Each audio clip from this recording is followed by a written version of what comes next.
The following is a special presentation of Tony Kurre Radio.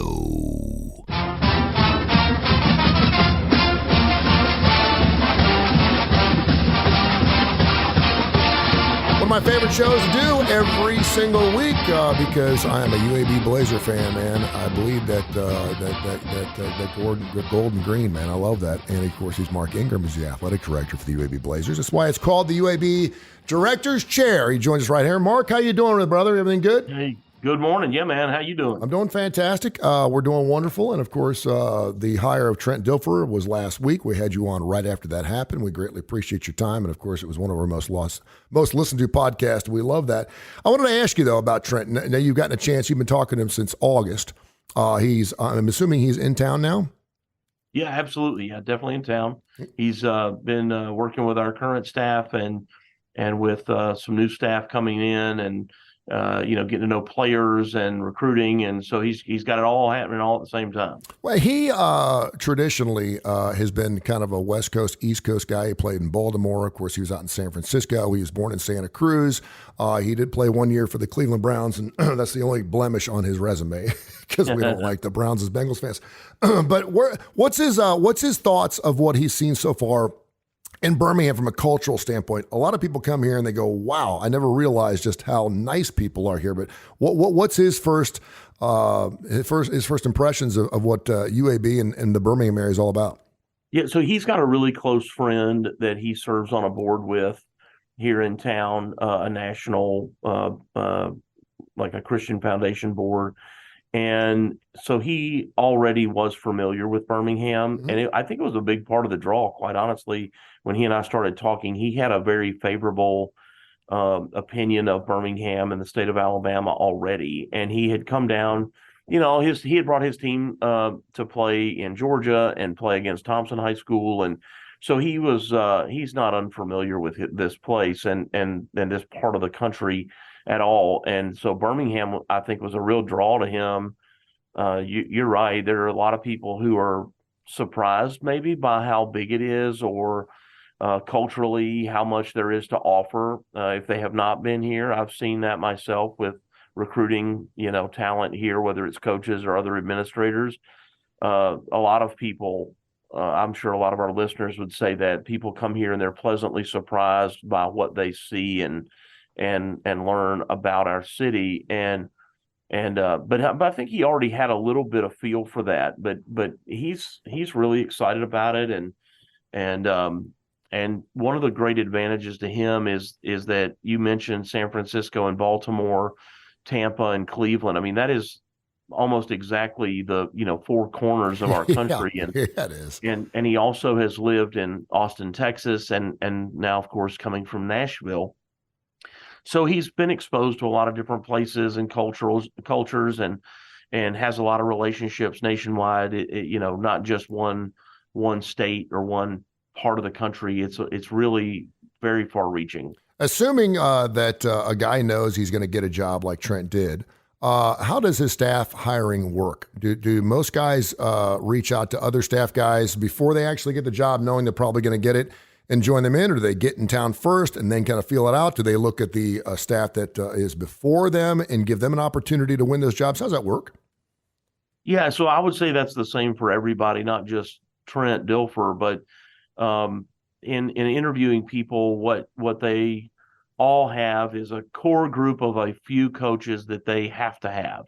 That if I get this job, this defensive or offensive coordinator or this quarterback's coach or this off-field recruiting person, they'll have 3 to 5 people that are kind of deal breakers for them, who they know if they take the job, they are coming with them. Yep. And then they would interview the existing staff, consider them and their ability, and not just ability, but it's more like their compatibility with them, personality-wise, philosophy-wise.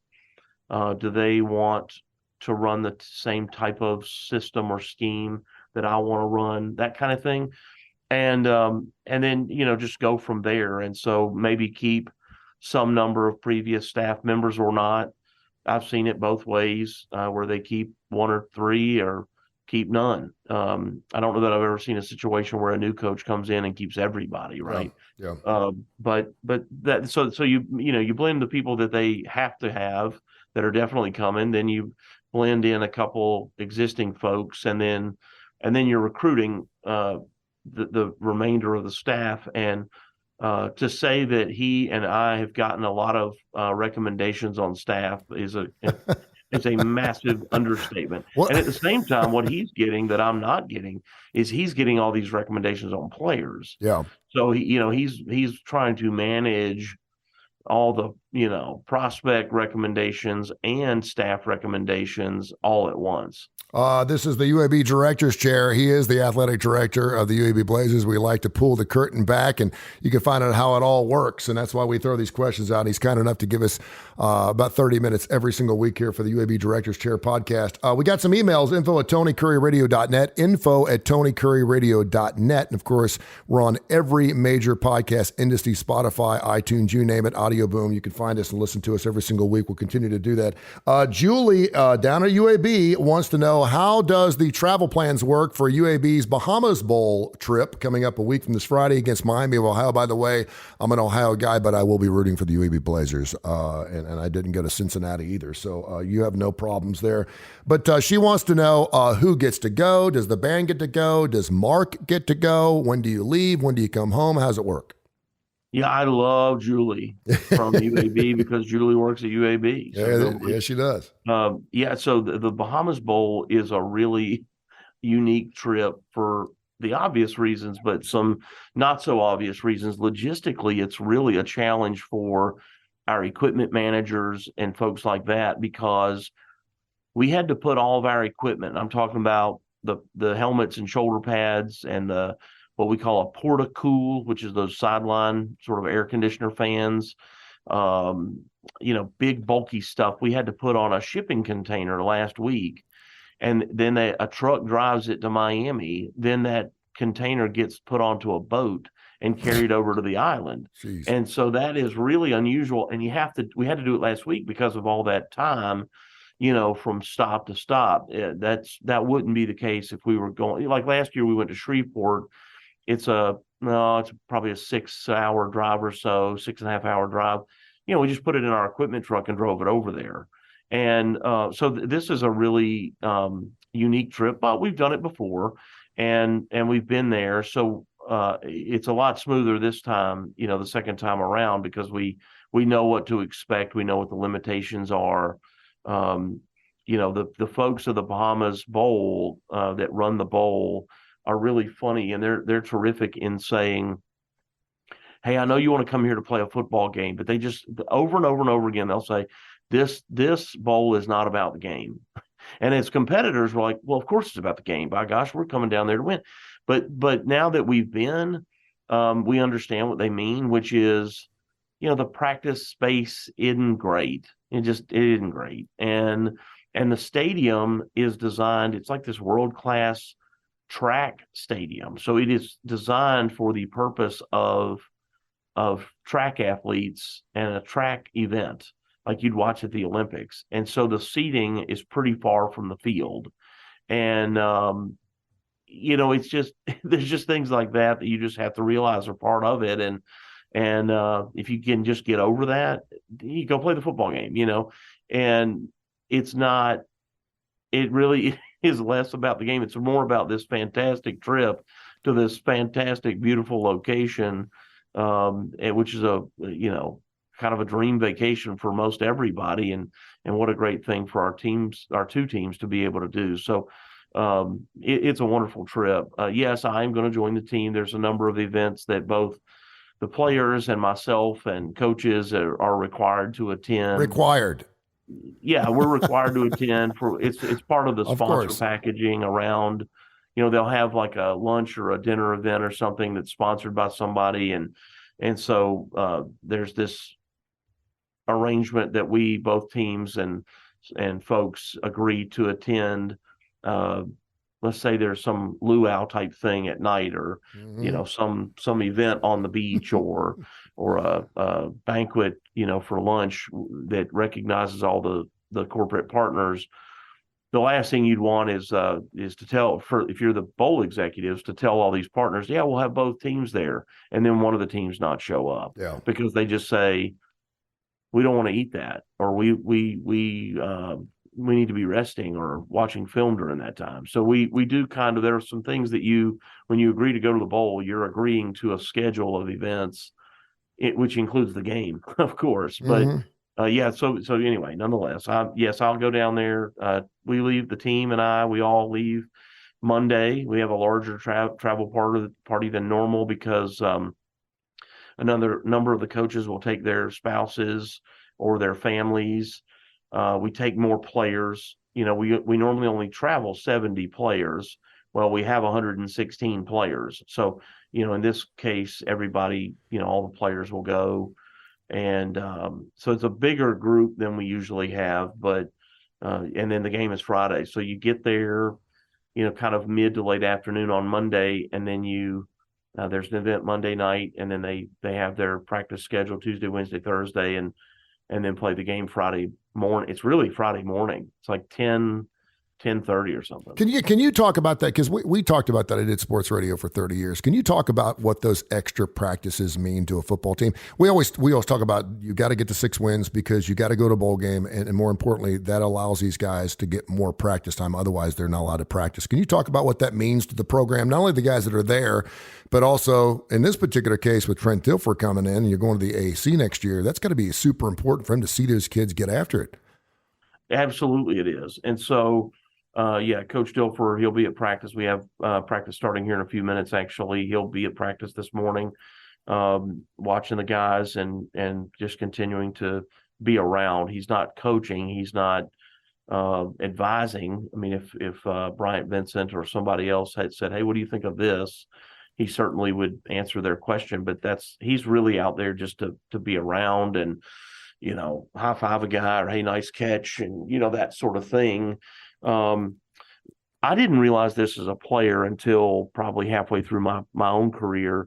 You go to bowl practice, and you notice there's a lot of young guys getting reps that haven't gotten reps all season. Well, the reason for that is it's basically a spring practice in advance of spring practice for next year. This is about getting ready for next year in large part. So all these teams nationwide are, during practice, they're making sure that they don't, give too many, there's a necessary number of repetitions that your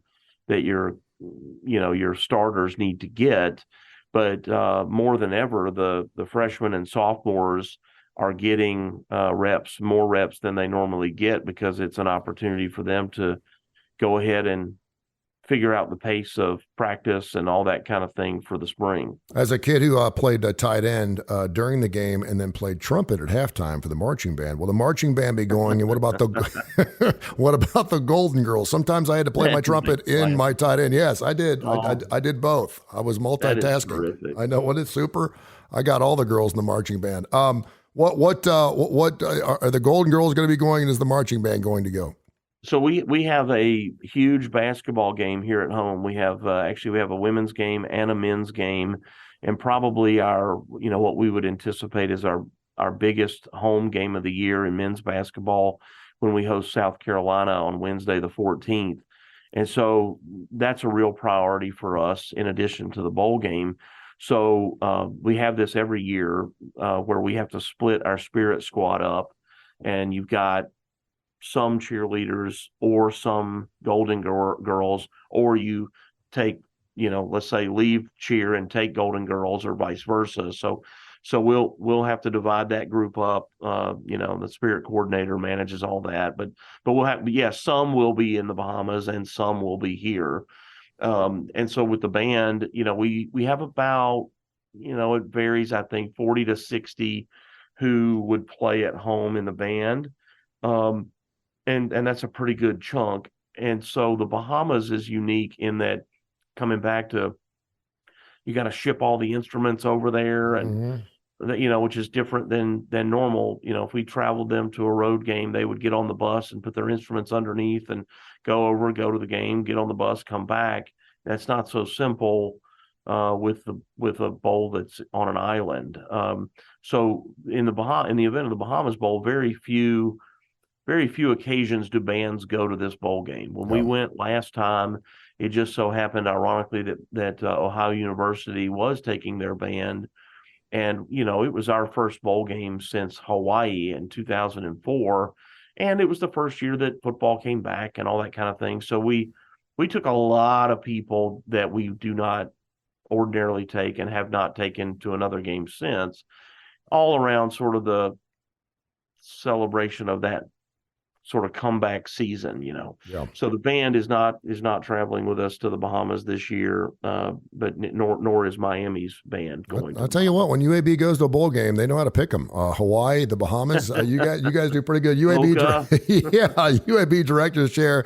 He is the UAB Athletic Director, Mark Ingram. He joins us every single week here on the Tony Kurre Radio Network, and of course the Tony Kurre Radio Network of podcasts. We greatly appreciate everyone tuning in. Get it out there and relink it and send it out there. James, info at TonyKurreRadio.net, info at TonyKurreRadio.net. Send your email questions. We'll get to them here. James wants to know, speak of the devil, do players care more about the city they're playing in or the pecking order of the bowl they've made? I would say that the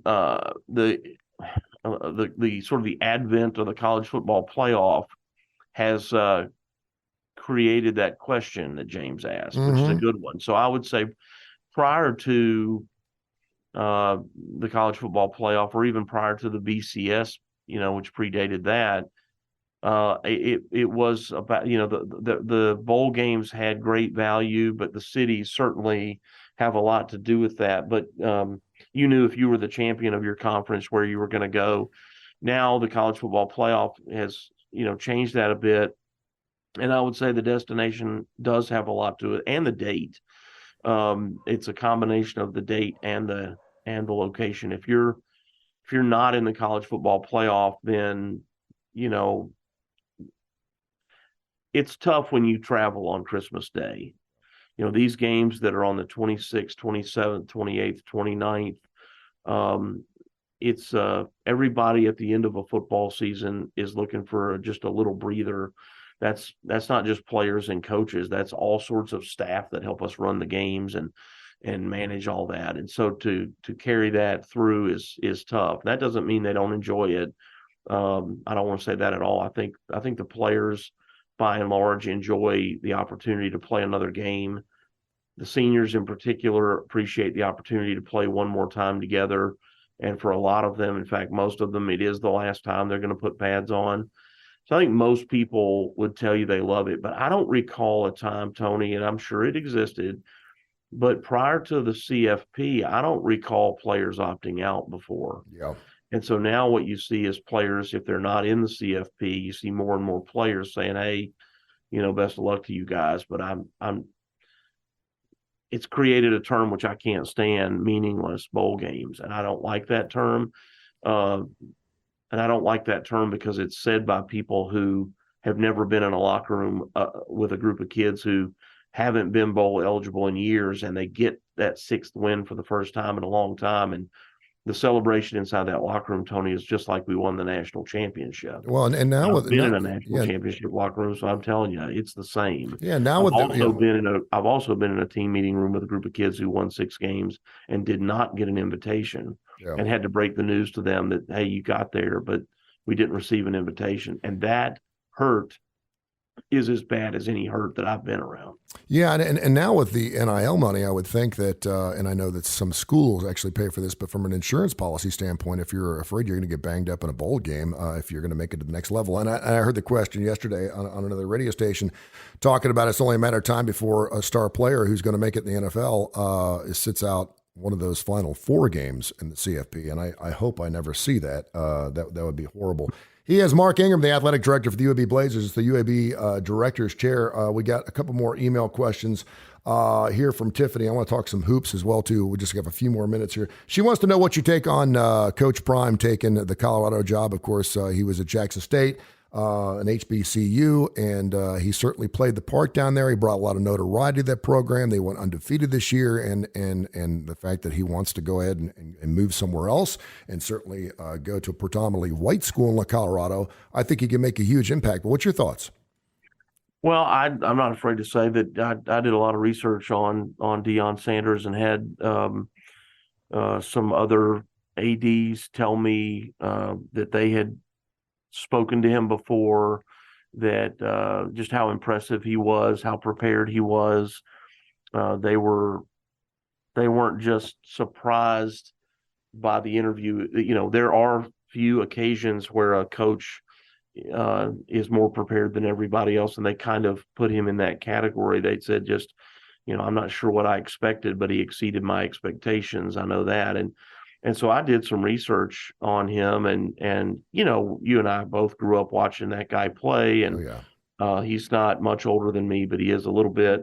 And boy, when you dig into his history as a player, I don't know that there's anybody else out there that could say what he can say about his playing career. Yep. Do you know how many years, if you had to guess, Tony, how many years did he play Major League Baseball? 6 or 7 years. It was like 9 years. Yeah. He's the only, and I knew he played. I just don't think that I realized it was that many years. And I believe he's the only athlete ever to play in a Super Bowl and a World Series, and which is remarkable. And